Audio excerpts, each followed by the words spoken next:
Oris, desetljeće u 10 romana. Okuplja 10 vrhunskih dijela beletristike mahom nastalih u drugoj dekadi 21. stoljeća. Naoko veoma raznoliki naslovi u ovom izboru tvore živo polje suglasja, balansirajući između popularnog i zahtjevnijeg štiva, preispitujući književne konvencije i eksperimentalno proširujući granice europske proze. Odabrali smo 10 cijenjenih autora u punom naponu stvaralačke snage, uvjereni da će neki od njih u narednim godinama osvojiti najviša priznanja na polju književnosti. I 10 romana koji, svaki na svoj način, romanesknu formu rabe kao matricu u koju uklapaju druge književne vrste. Rachel Cusk piše autofikcionalnu prozu bez protagonista, čiji pripovjedni subjekt ostaje tek naznačen, u konturi, kao negativni prostor među drugim likovima. Roman Michela Fabera upisuje se u postfeminističke i postkolonijalne okvire.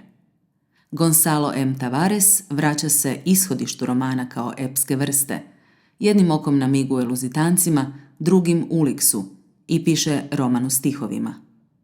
Jesen Ellis Smith stilom je i intertekstom lirsko djelo, u kojem istaknuto figuriraju elementi likovne kritike i biografske proze, koja se bavi životom pionirke britanskog pop arta, Pauline Boty. Emmanuel Carrère ispovjednim pripovjedanjem široke teološke teme svodi na mjeru čovjeka, vješto ih preklapajući s vlastitim životom, dok u romanesknim segmentima kraljevstva izbjegava dokumentaristička ograničenja biografije ili historiografije. Roman Maud i Od Gunstena Bakea prošaran je lirskim odlomcima i smionim izletima u esej. Maëlys de Kerangal spreže lirsko i žurnalističko. Roberto Saviano zaoštrava igru na području reportažno-istraživačkog romana, hibridnog žanra koji je praktički izumio. Kevin Barry izlazi iz okvira pisanih medija rabeći filmski i televizijski imaginari, tehnike i dijaloške stilove. Nema dvojbe da ponajbolju fikciju dugog daha danas nalazimo na američkoj televiziji, kaže Barry. Možda je vrijeme da romani počnu krasti što im je oteto. Krajnje svjesni vlastitih korijena, ovi autori tradiciju preispituju bez subverzije. Usredotočuju se na reinterpretaciju i uklapanje autorskog glasa u širi povijesni kontekst. U posve književnom smislu tragaju za ravnotežom između inovacije i konzervacije, njegovanja i nastavljanja tradicije. 9 od 10 romana u ovom nizu napisani su između 2010. i 2020.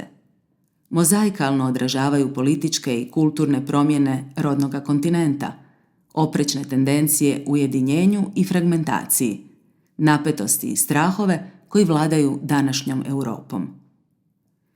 Vidjet ćemo to u tretmanu aktualnih događaja, Brexita kod Smith, organiziranoga kriminala kod Saviana, kao i sklonosti postapokaliptičnim narativima u nacionalnim okvirima, Barry, ili na osobnoj razini, Carrère, Bake.